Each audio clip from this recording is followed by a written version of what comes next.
जय राधे। আজকের এই পবিত্র অবসরে একটি মূল্যবান শিক্ষা আপনাদের শ্রীচরণ কমলে উপস্থাপন করছি। এই মায়াময় প্রপঞ্চের মধ্যে কাম ক্রোধ, তাহার পরে স্থান হচ্ছে লোভে। এই লোভ আমাদের এতটাই বশীভূত করে ফেলে, আমরা তখন সেই লোভের দাসত্ব করতে করতে আমাদের ক্রিয়াকর্মগুলোকে এত নীচগামী করে ফেলে,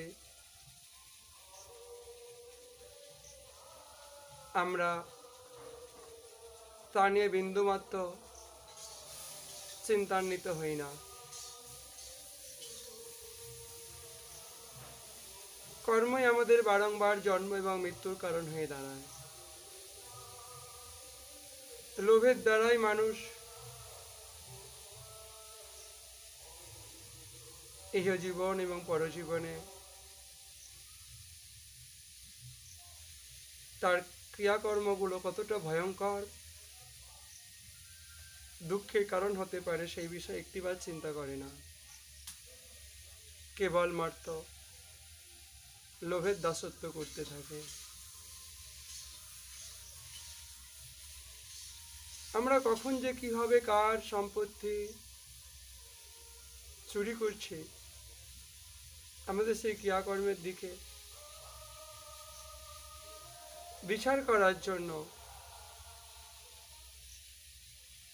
একটি সুন্দর উপাখ্যান উপস্থাপন করছি। কোনো এক সময় চারটি চোর এখন রাজরক্ষীদের দ্বারা ধরা পড়ে। সেই চারটি চোরের এখন বিচার ব্যবস্থায় তাদের যে বিচার হয় তাতে প্রাণদণ্ড। তিনটে চোরকে প্রাণদণ্ড দেওয়া হয়েছে। চতুর্থ চোরটিকে যখন প্রাণদণ্ডের জন্য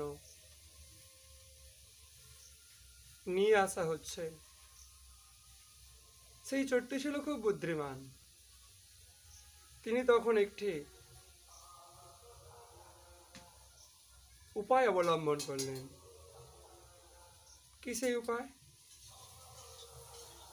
তখন মানুষের এই লোভের সুযোগটাকে কাজে লাগালেন। তখন সেই লোভ দেখালেন রাজামশাইকে। কি সেই লোভ? না, রাজামশাই, আমি এক সোনা চাষের বিদ্যা জানি। আমি মৃত্যুর আগে আপনাকে সেই বিদ্যা শিখিয়ে যেতে চাই। মহারাজ তো লোভে পড়ে গেলেন। তার চোরকে বললো, তাহলে ঠিক আছে, তুমি সেই চাষের বিদ্যা আমায় শেখাও। তোমার এখন প্রাণদণ্ড স্থগিত রাখলাম। সেই রাজ নির্দেশ মতো একটা রাজ সরোবরের পাশে একটি সুন্দর জায়গা প্রস্তুত করলেন, চাষের জমি প্রস্তুত করলেন।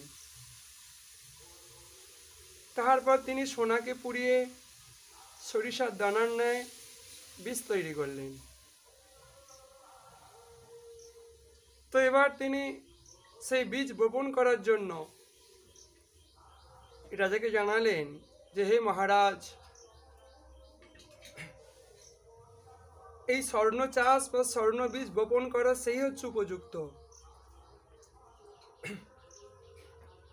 যে কখনো কোনোদিন চুরি করেনি কোনো কিছু।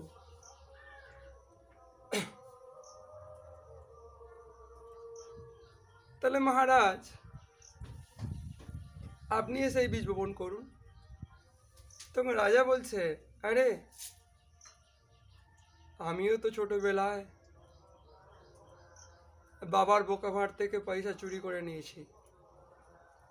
আমিও তো কোনো না কোনোভাবে চুরি করেছি, আমিও চোর। তাহলে মন্ত্রীমশাই আপনি গোপন করুন। মন্ত্রী তখন বলছে যে রাজামশাই, আপনার এই বিপুল ঐশ্বর্যের সম্মুখে আমাকে থাকতে হয়, আমার পক্ষে সৎ থাকা সম্ভব নয়। আমিও কোনো না কোনোভাবে বিভিন্ন সময় চুরি করেছি। তাহলে বিচারক মশাই, আপনি এসে গোপন করুন। তখন বিচারক মশাই বলছে যে বাবা বোকমারে টাকা জমাতেন এবং মা মিষ্টি সব ভাইয়ের জন্য সমান ভাগ করে রেখে দিতেন। আমি সেই মিষ্টি চুরি করে খেতাম এবং বাবার বোকামার থেকে পয়সা চুরি করে নিতাম। আমিও চোর। তখন সেই বুদ্ধিমান চোরটি বলছে, মহারাজ, তাহলে সবাই যখন চোর, তাহলে আমার একার কেন মৃত্যুদণ্ড হবে? হ্যারি বল। এই সংসারে এই বিপুল ঐশ্বর্যের সম্মুখে থেকে আমাদের সৎ থাকা বড় কঠিন। একটা ছোট ব্যবসায়ী থেকে, একটা রিক্সাওয়ালা থেকে, একটা ফলওয়ালা থেকে বিভিন্ন সময় বিভিন্ন দামে নিজেদের শ্রমের ন্যায্য মূল্য না নিয়ে অধিক মূল্য নেয়। একটা ডক্টর, সে একটা ব্যবসায়ী, সেও একটা শিক্ষক, সেও কোনো না কোনোভাবে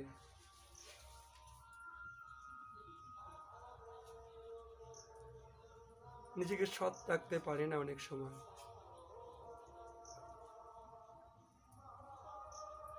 তাই আজকে কষ্ট পেলে ভাববেন আমার কর্ম কোথাও খারাপ ছিল।